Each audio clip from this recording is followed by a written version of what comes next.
নমস্কার বন্ধুরা, আমি পারমিতা চলে এসেছি আজ একটা সম্পূর্ণ নতুন ভিডিও নিয়ে। আজকের এই ভিডিওতে আমরা ঝুলন যাত্রার দিনগুলো কিভাবে কাটালাম সেটা দেওয়া আছে। প্রথমেই বলি, আমাদের একটা সুন্দর এবং নতুন আর ছোট করে একটা মন্দির বানানো হয়েছে। আর এই মন্দিরটা হলো রাধাকৃষ্ণ গৌর ও নিতাইয়ের মন্দির। মন্দিরটির নাম হলো শ্রী শ্রী বিষ্ণুপ্রিয়া গৌর ও নিতাই মন্দির। এই মন্দিরের পুরো ঠিকানাটা রয়েছে এই ভিডিওর মধ্যেই। আর এই মন্দির সম্পর্কে আমার কিছু বলার আছে। আমার বড় বাবা আর বড় মা, মানে আমার বাবার দাদু এবং ঠাম্মি, ছিলেন বৈষ্ণবী।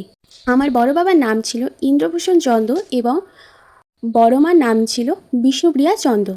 আর আমার বড় মা এই জমিটি ঠাকুরের নামে দান করে গেছে। পরবর্তীতে এই জমিতেই নতুন করে মন্দির তৈরি করা হলো।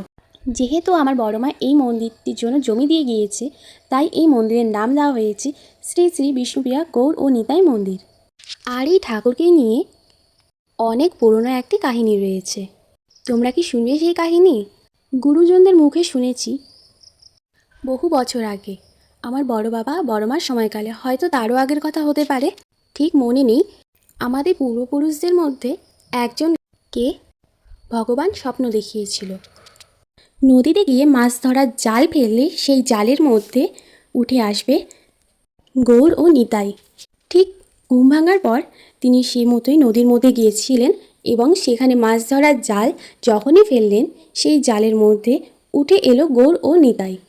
তারপর থেকেই তাদেরকে পূজা দেওয়া হয়েছিল এবং কোনো একটি বিশেষ কারণ বা বিশেষ সমস্যার কারণেই নদীর সেই জলের মধ্যেই ঠাকুরগুলিকে রেখে আসা হয়েছিল। এবং সেটার বহু বছর পর, মানে এখন আবারও নতুন করে মন্দির তৈরি করা হয়েছে। আর এখন তো তোমরা মন্দিরটা দেখতেই পাচ্ছ। আর ঝুলন যাত্রার দিন এই মন্দিরটি উদ্বোধন করা হলো। তোমরা যাকে দেখছো, ইনি হলেন বৈষ্ণব। ইনি আজকের পুজোটা করছেন। এনার সাথে এসেছেন বৈষ্ণবী।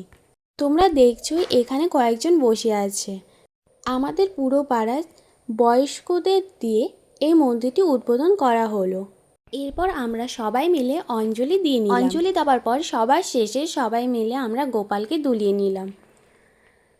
আর আজকে আমার এই ভিডিওটাই এতটুকুই। এরপর দেখা হবে অন্য কোনো নতুন ভিডিওতে।